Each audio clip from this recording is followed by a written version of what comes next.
Like to know is exactly who are you going to vote for in this election? Is that the question? Okay.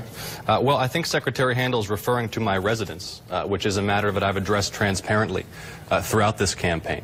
I grew up in the 6th Congressional District. I was born and raised in Georgia, unlike Secretary Handel, who was born and raised in Washington, D.C. I live across from Emory University to support my fiancée while she finishes medical school. I'm proud to be supporting her career, even if I take a little bit of political heat for it. Secretary Handel, born and raised in Washington, D.C., seems to have spent much of her career determined to return. And it's typical of a career politician, I think, to focus on something like this, rather than the matters of concern to the people of the 6th District. How are we going to attract more jobs and investment to this community? How are we going to make sure that young people who are getting educations for the jobs of the future in our tech sector are able to succeed and apply their talents here at home? These are the questions of concern to the voters of the 6th District.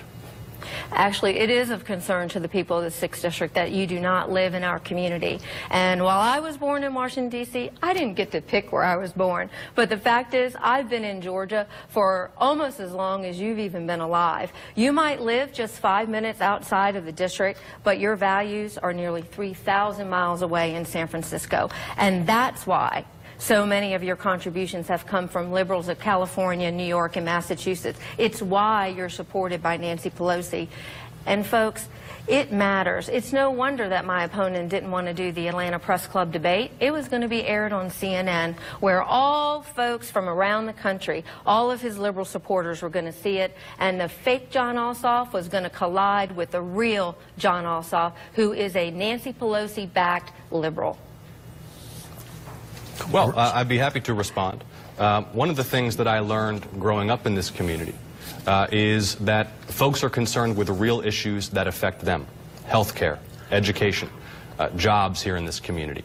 And Secretary Handel has a lot of partisan attacks that she's launching, but she hasn't provided any explanation for how she's going to serve the people of this community.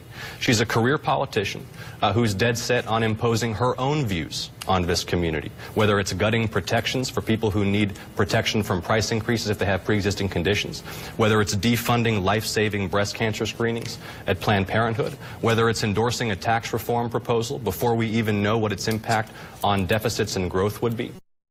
What we need is an independent voice, substantively focused on the issues of concern to this community, not another career politician who's run 6 times for 5 different offices.